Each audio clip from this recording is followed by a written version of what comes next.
کیا ماؤں نے لال جنے تھے؟ کیا دھرتی نے انسان دیکھے تھے؟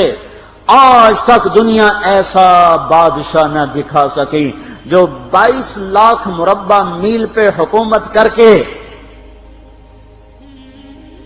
مسجد میں جھاڑو دے رہا ہو، جو 22 لاکھ مربع میل پر حکومت کر کے پانی کی مشق کندھے پہ اٹھا کے بیوہ عورتوں کے گھر میں گھڑوں میں پانی بھرنے جا رہا ہو۔ امیر المومنین کہاں جا رہے ہو؟ فلاں اماں کے گھڑے میں پانی بھرنے جا رہا ہوں، فلاں کے گھر میں پانی بھرنے جا رہا ہوں۔ 22 لاکھ مربع میل پہ حکومت کر کے دھرتی نے ایسا بادشاہ نہیں دیکھا جو اونٹ چراتا پھر رہا ہو، اور جو بیت المال کا اونٹ گم ہوا چولے کو باندھا اور دوڑ لگائی، آگے احنف بن قیس ملے، ارے کہاں جا رہے ہو امیر المومنین؟ کہ تو بھی آ جا، بیت المال کا اونٹ گم ہو گیا ہے، مل کے تلاش کریں۔ پتہ نہیں کتنے مسلمانوں کا اس میں حصہ ہے۔ دھرتی ایسا بادشاہ نہ دکھا سکے گی، نہ دکھا سکے گی، کوئی ایسا آیا ہی نہیں ہے کہ جو اتنی بڑی سلطنت کا مالک ہو اور کیکر کے درخت کے نیچے بغیر پہروں کے سو رہا ہو۔ یہ ہمارے چھوٹے چھوٹے حکمران، ووٹوں کے ذریعے سے کرسیوں پر بیٹھنے والے، ان بے وقوفوں کے آگے بھی پہرے، پیچھے بھی پہرے، دائیں بھی پہرے، بائیں بھی پہرے، اوپر بھی پہرے، ان کی گاڑیاں بھی بلٹ پروف، یہ پھر بھی ڈرتے ڈرتے جا رہے کہ انہوں نے ظلم کیا، یہ اپنی ذات میں خوف زدہ ہو گئے۔ عمر نے اپنے نام کے ساتھ فاروق کا لقب آپ نے کہا عمر فرق بین الحق والباطل، عمر وہ عمر ہے جس نے حق اور باطل میں فرق کر کے دکھا دیا، اس لیے یہ فاروق ہے، اس نے حق اور باطل میں فرق کر کے دکھایا، یہ فاروق ہے۔ حسن بصری فرمایا کرتے تھے اپنی محفلوں کو عمر کے ذکر سے سجاؤ۔ حضرت عائشہ فرمایا کرتی تھیں عمر کے تذکرے کیا کرو کہ جب عمر کا تذکرہ ہوتا ہے تو عدل کا تذکرہ ہوتا ہے، جب عدل کا تذکرہ ہوتا ہے تو اللہ کا تذکرہ ہوتا ہے۔ کہ ہم عائشہ رضی اللہ تعالیٰ عنہا فرمایا کرتی تھیں اتنے بڑی سلطنت پر حکومت کرنے کے بعد اللہ کی راہ میں جانے والے مجاہدین کے گھر گیا کھڑا ہوا ہے، دروازے پہ دستک دے رہا ہے، بیٹی کوئی بازار سے سودا لینا ہو تو مجھے بتاؤ، تیرے گھر والا تو اللہ کی راہ میں ہے، میں تمہارے گھر کا سودا لے آؤں، کیا کیا چیز چاہیے؟ تم نے اپنے خامند کو خط لکھنا ہوگا، تم تو لکھنا نہیں جانتی، مجھے بتاؤ میں تیرے خامند کو تیری طرف سے خط لکھوں۔ اما تیرا بیٹا اللہ کی راہ میں گیا ہوا ہے، مجھے بتا میں تیرے بیٹے کے نام تیری طرف سے خط لکھوں۔ اتنی بڑی جس کے سامنے قیصر اور کسرا زیر و زبر ہو گئے، کج کلا، وہ زمین میں جا کے تہ خاک میں وہ سارے ہیرے لال جواہر، وہ زمین میں لوٹ پوٹ کرنے والا، کسرا کے تخت کو توڑنے والا اور روم کی طاقت کو توڑنے والا، آل ساسان کی طاقت کو توڑنے والا اور نوشیروان کے خزانے مدینے میں لانے والا اور خسرو پرویز کے خزانے مدینے میں لانے والا اور رومت الکبرى کے خزانے مدینے میں لانے والا خود اپنے کرتے میں 14 پیوند لے کے چل رہا ہے، 14 پیوند کے ساتھ کرتا ہے، مہینے میں 1 دن گوشت کھاتے تھے، وہ روٹی کھاتے تھے کہ عام آدمی حلق کے نیچے نہیں لے جا سکتا تھا۔ ہے سال کی ابتدا اس شخص کی شہادت سے ہوتی ہے جس کو اللہ نے وہ عزت دی۔ آپ نے کہا میرے 2 وزیر آسمان میں، 2 وزیر زمین میں، آسمان پہ جبریل اور میکائیل میرے وزیر ہیں، زمین پر ابو بکر اور عمر میرے وزیر ہیں۔ آپ فرمایا کرتے تھے ابو بکر عمر اگر کسی بات پہ جمع ہو جائیں تو میں ان کے مشورے کے خلاف کبھی نہ کروں گا۔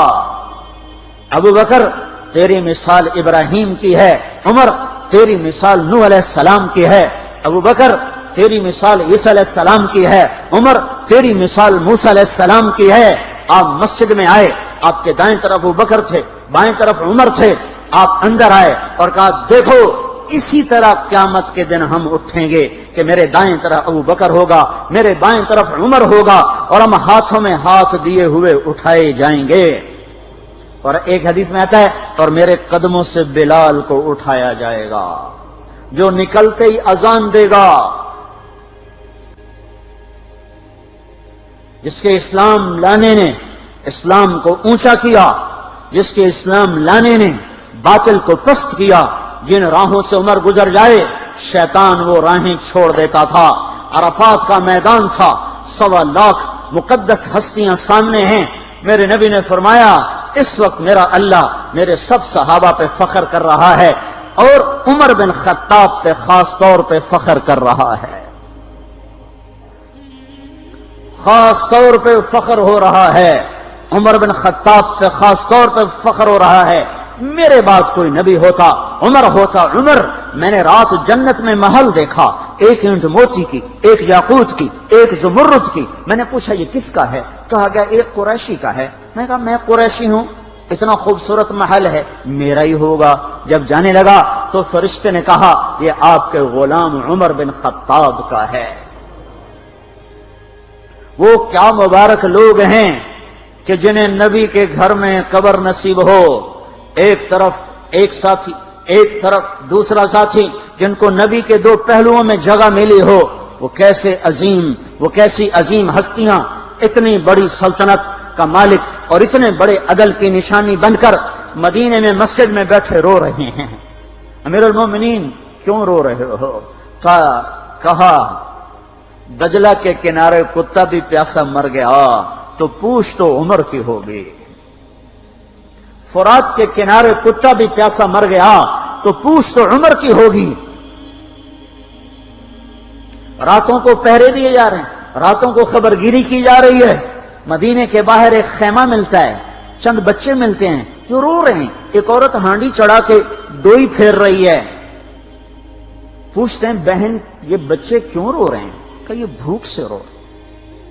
ہانڈی میں کیا ہے؟ پانی، کچھ بھی نہیں۔ کیوں چڑھایا ہوا ہے؟ بہلانے کے لیے۔ سو جائیں گے روتے روتے، میرا اور عمر کا اللہ کے ہاں فیصلہ ہوگا۔ تو عمر کی ہچکیاں بن گئیں کہ عمر کو بہن تیرے حال کی کیا خبر؟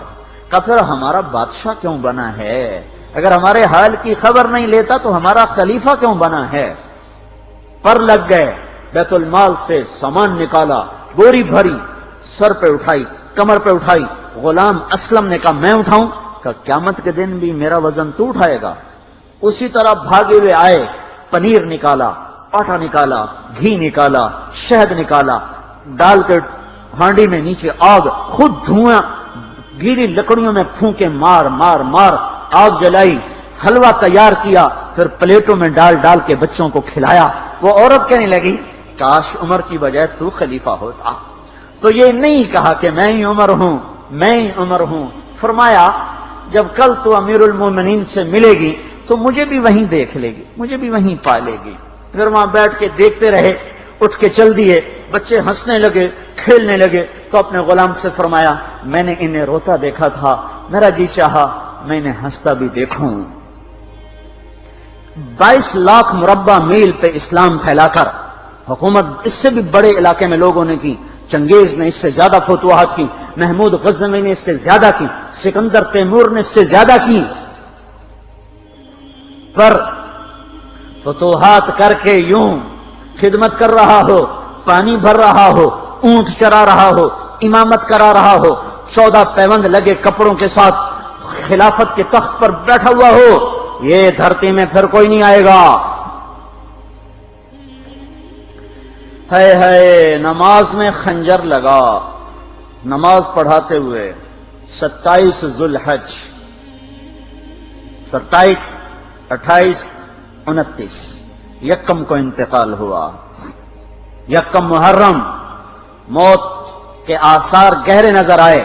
بیٹے کو بلایا کہ بیٹا جاؤ اما عائشہ سے پوچھ کے آؤ کہ عمر اپنے ساتھیوں کے ساتھ دفن ہونے کی اجازت چاہتا ہے۔ امیر المومنین کے لقب سے بات نہ کرنا، عمر کہنا، عمر اب میں امیر المومنین نہیں رہا۔ جب وہ پوچھنے گئے تو حضرت عائشہ رو رہی تھیں۔ انہوں نے عرض کی اما جان میرا باپ اپنے ساتھیوں کا پڑوس چاہتا ہے۔ انہوں نے فرمایا یہ جگہ تو میں نے اپنے لیے رکھی تھی، لیکن اگر عمر چاہتے ہیں تو ان کو مجھ پر فضیلت ہے، میں ان کے لیے دستبردار ہوں۔ انہوں نے واپس آ کر خوشخبری سنائی، مبارک ہو اجازت مل گئی۔ کہ نہیں شاید میرے شرم میں اجازت دی ہو، جب مر جاؤں تو مجھے دوبارہ دروازے کے سامنے رکھ کر پھر جا کے پوچھنا، اس وقت اجازت ملے تو پھر لے جانا، ورنہ مجھے بقیع کی طرف لوٹا دینا۔ اتنے میں حضرت علی آئے، پریشان دیکھا، عمر کیوں موت سے ڈر گئے؟ کہ نہیں، موت کے بعد کی گھاٹی سے ڈر رہا ہوں۔ کہ ڈرو نہیں، میرے ان کانوں نے سنا ہے اور اتنی دفعہ سنا ہے کہ میں گن نہیں سکتا کہ اللہ کے نبی فرمایا کرتے تھے ابو بکر اور عمر جنت کے بڑی عمر کے لوگوں کے سردار ہیں۔ آپ نے فرمایا تو اس بات کی گواہی دے گا؟ کہ میں بھی دوں گا، میرا بیٹا حسن بھی دے گا۔ امام حسن بھی ساتھ تھے۔ کہ میں بھی دوں گا، میرا بیٹا حسن بھی گواہی دے گا۔ پھر بھی ہے جو جنت کی بشارتیں لیے ہوئے ہیں، 10 مبشرہ، ابو بکر جنتی، عمر جنتی، عثمان جنتی، علی جنتی، طلحہ جنتی، زبیر جنتی، ابو عبد الرحمن بن عوف جنتی، ابو عبیدہ بن جراح جنتی، سعید بن زید جنتی۔ آپ نے نام لے کر گنے، نام لے کر گن کر کہا، سنو ابو بکر جنتی ہے، عمر جنتی ہے، عثمان جنتی ہے، علی جنتی ہے، طلحہ جنتی ہے، زبیر جنتی ہے، سعد بن ابی وقاص جنتی ہے، عبد الرحمن بن عوف جنتی ہے، ابو عبیدہ بن جراح جنتی ہے، سعید بن زید جنتی ہے۔ میں ان سے راضی ہوں، لوگوں ان کا حق پہچانو، میں ان سے راضی ہوں، میں ان سے راضی ہوں۔ پھر آپ نے فرمایا اگر تم نے ان کے بارے میں کسی ایک کے بارے میں بھی دل میں بغض لے کر مر گئے، اور تم نے اتنی بندگی کی تھی کہ سوکھ کے کانٹا ہو گئے تھے، روزے اتنے رکھے تھے کہ پیٹ کمر کو لگ گیا تھا، سجدے اتنے کیے تھے کہ تمہارے ماتھے اور گھٹنوں پر پتھروں جیسے نشان پڑ گئے تھے، اتنا کچھ کر کے ان 10 میں سے کسی ایک کا بغض لے کر اگر تم مر گئے تو اللہ تمہیں منہ کے بل جہنم میں گرا دے گا۔ لوگوں میں ان سے راضی ہوں، ان کا حق پہچانو، جن کو اللہ بھی رضا کے پروانے دے رہا ہو، جن کو اللہ کا رسول رضا کے پروانے دے رہا ہو، جن کو وزارت کا شرف مل چکا ہو، نبی کے پہلو میں قبر جن کی بننے کا اعلان ہو چکا ہو، وہ موت پر کیا کہہ رہا ہے؟ موت پہ کیا کہہ رہا ہے؟ اپنے بیٹے سے کہا میرا سر زمین پہ ڈال دے۔ ان کی گود میں سر تھا عبداللہ بن عمر، تو انہوں نے گود سے ہٹا کر پنڈلی پہ رکھ لیا، یہاں رکھ لیا۔ چلے گئے، کیا کہہ رہا ہوں سنتے نہیں ہو، زمین پہ ڈال دو۔ تو انہوں نے زمین پہ ڈالا تو اپنے چہرے کو مٹی میں رکھ دیا اور ایسے ملنے لگے اور کہنے لگے اے میرے رب، اگر تو نے عمر کو معاف نہ کیا تو عمر ہلاک ہو جائے۔ ویل لک یا عمر ولامک ان لم یغفر لک ربک، عمر تیری ہلاکت ہے اگر تیرے رب نے تجھے معاف نہ کیا۔ یہ کہتے کہتے کہتے جان دے دی۔ 22 لاکھ مربع میل میں اسلام کو زندہ کرنے والا، این حالت نماز میں زخم کھا کے گرنے والا، مطلوب مصطفیٰ، وزیر مصطفیٰ، جنت کی خوشخبریاں لے کر پھر موت پر یوں کہہ رہا ہو اے اللہ تو نے معاف نہ کیا تو میرا کیا بنے گا؟ کیا بے طلبی ہے۔ ان کے بیٹے خلافت کے اہل، ان کے بہنوئی سعید بن زید 10 مبشرہ میں سے دونوں کے نام کاٹ دیے، کہ یہ 6 ہیں جن سے اللہ کا رسول راضی تھا، جس کو چاہو خلیفہ بنا دو، جس کو چاہو حکومت دے دو، نہ میرے بیٹے کو ملے گی نہ سعید بن زید کو ملے گی۔ کسی نے کہا شوشہ چھوڑا، آپ کا بیٹا بھی تو بہت قابل ہے، اسی کو بنا دیں۔ تو اسے تو طلاق دینا نہیں آتا، حکومت کہاں سے چلائے گا؟ یہ ایک واقعہ کی طرف اشارہ کیا ہے، اس کے پیچھے ایک واقعہ ہے جس کو انہوں نے یاد کر کے فرمایا وہ تو طلاق دینا نہیں جانتا، وہ حکومت کیا چلائے گا؟ حالانکہ بڑے صحابہ میں عبداللہ بن عمر کا مقام ہے۔ ہے جنازہ صہیب رومی نے پڑھایا، دروازے کے سامنے لا کے رکھ دیا گیا، سب لوگ جنازے کے ساتھ کھڑے ہو گئے، عبداللہ بن عمر اکیلے آگے گئے، دروازے پر دستک دی تو اما جان میرا باپ عمر بن خطاب دروازے پہ حاضر ہو چکا ہے، اندر آنے کی اجازت چاہتا ہے۔ تو عائشہ رضی اللہ تعالیٰ نے اپنی چادر کو اٹھایا اور روتے ہوئے باہر نکل گئیں۔ پھر لوگ اندر داخل ہوئے، قبر کھودی گئی، قبر کھودتے ہوئے عبداللہ بن عباس بھی قبر کے کھودنے میں شریک تھے، تو کہتے میرے کندھے پہ کسی نے ہاتھ رکھا، میں نے پیچھے مڑ کے دیکھا تو علی رضی اللہ تعالیٰ عنہ کھڑے رو رہے تھے اور فرما رہے تھے مجھے پتا تھا تو یہیں آئے گا، یہاں تیرے سوا کوئی نہیں آ سکتا، کہ میں نے ایک دفعہ نہیں کتنی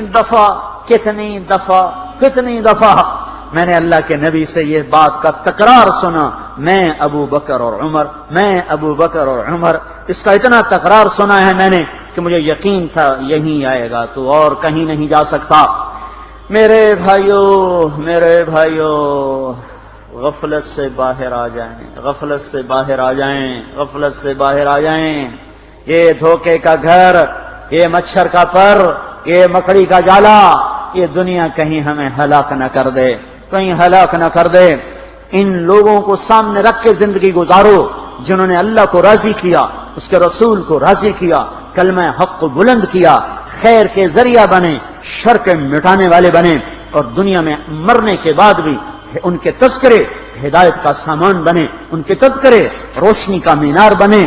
ان کے پیچھے چلو، مغرب کے اندھیروں کی طرف مت دوڑو، وہاں تو سورج بھی ڈوب جاتا ہے، مغرب میں تو سورج بھی ڈوب جاتا ہے، اور تمہیں پکار کے کہتا ہے مغرب کی طرف نہ آنا، ادھر اندھیرا ہے، میں یہاں گم ہو گیا، تم کون سا سراغ ڈھونڈنے آئے ہو؟